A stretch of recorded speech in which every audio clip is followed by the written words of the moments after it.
এই দুনিয়াতে মা বাবা ছাড়া কেউই আপন হয় না। তোমাদের আজকে আমি একটা কথা বলি, আমি অনেকবার মা বাবাকে নিয়ে অনেকগুলো ভিডিও বানিয়েছি।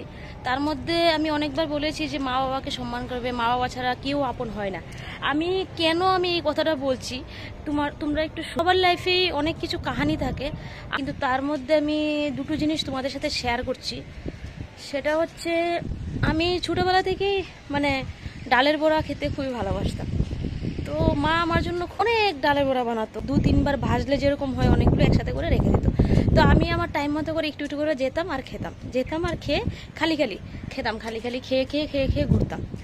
তো মা জানতো যে ব্যাপারটা, যে আমি খেতে ভালোবাসি, তার জন্য অনেকগুলো বানিয়ে রাখে। অনেক বছর থেকে আমি বাড়ির বাইরে, তো আমার খেতে পারি না ওইরকমভাবে বাড়ির খাবার।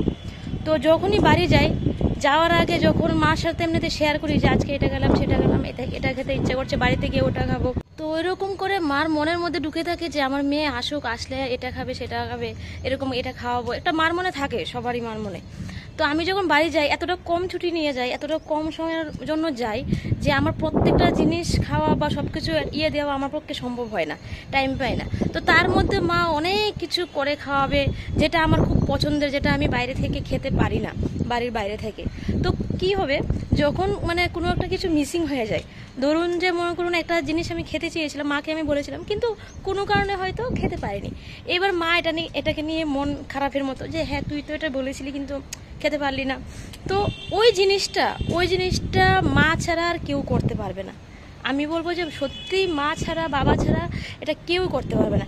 এবার কি হলো, এই যে লাস্ট আমি বাড়ি গেলাম, তখন বৃষ্টি পড়ছিল, হঠাৎ করে বৃষ্টিটা হচ্ছিল। তার আগে আমাদের গ্যাসের যে রান্না হয়েছিল, গ্যাসটা অলমোস্ট শেষের পথে অল্প অল্প করে হচ্ছিল।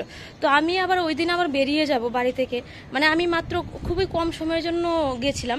তো যাই হোক, একদিনের জন্য যাওয়াতে মা কি করলো, আমাদের তো গ্রামের বাড়ি, তো একটা সাইডে একটা টেম্পোরারি একটা এমনিতেই চুলা বানিয়ে ওখানে রান্না করা হতো মাঝে মধ্যে, যখন কিছু কিছু রান্না আছে যেগুলা একমাত্র উনুনে চুলাতে রান্নলে খুব টেস্টি হয়। তো সেই কারণে একটা বানানো আছে। ডালের বড়াটা মা বানাবে বলে, তাড়াতাড়ি হবে বলে, টেস্ট হবে বলে ওইখানে গিয়ে করছে। আমি দেখলাম হঠাৎ করে বৃষ্টি হচ্ছে, মা বৃষ্টির মধ্যে ভিজে আমার জন্য ওটা আমি খেতে ভালোবাসি বলে করবে। আমি দেখে জাস্ট আমি কি বলবো তোমাদের, আমি কোনো ভাষা দিয়ে কোনো বোঝাতে পারবো না। আমি সত্যি আমার কোনো ওয়ার্ড নেই এক্সপ্লেন করার মতো, আমার এত ইয়ে করেছে। আমি তখন ভাবলাম যে এটা সত্যি কোনো মা বা বাবা ছাড়া এটা কেউ করতে পারবে না। এই জন্যই বলি যে মা বাবা ছাড়া কিছু হয় না। আরও আছে, আরেকটা ঘটনা বলি। সেটা হচ্ছে আমি যখন একবার বাড়ি গেছিলাম, তো আমরা ছোটোবেলায় একটা স্মার্ট জেলের একটা পেন আমরা সবাই ইউজ করেছি একটা সময়। ওই পেনটাই সবচেয়ে বেশি চলতো, আমিও প্রচুর সবসময় ওই পেনটা দিয়ে লিখতাম। তো বাড়ি যাওয়ার পর হঠাৎ করে বাবার পকেটে, বাবা সবসময় বিভিন্ন বিভিন্ন সুন্দর সুন্দর পেন ইউজ করতে খুব ভালোবাসে, তো বাবার পকেটে দেখলাম অনেকগুলো পেনের সাথে ওই পেনটা আছে যেটা আমি ছোটোবেলায় ইউজ করতাম। তো তারপর কি হলো, ওই পেনটা আমি বাবাকে বললাম, বাবা এখনো কি এই পেনটা আছে, অনেকে ইউজ করে? বলছে হ্যাঁ এখনো তো আছে। তো তারপর আমি বললাম তুমি আমার জন্য একটা নিয়ে আসবে। হ্যাঁ, তো ভালো কথা বললো। হ্যাঁ বাবা একটা পেন নিয়ে আসবে বলে, আপনারা বিশ্বাস করতে পারবেন না, 6টা প্যাকেট, একটা প্যাকেটে 5 30টা পেন, ব্ল্যাক 2টো প্যাকেট, ব্লু হচ্ছে 4টে প্যাকেট, আমার জন্য 30টা পেন নিয়ে এসছে। আমি বললাম বলে, তোমরা কি এটা বিলিভ করতে পারবে? এটা অন্য কেউ এটা করবে মা বাবা ছাড়া? সেই জন্য বলি, মা বাবাকে কোনোদিন কষ্ট দিও না, মা বাবার মতো আর দ্বিতীয় কেউই হতে পারবে না, কেউই না।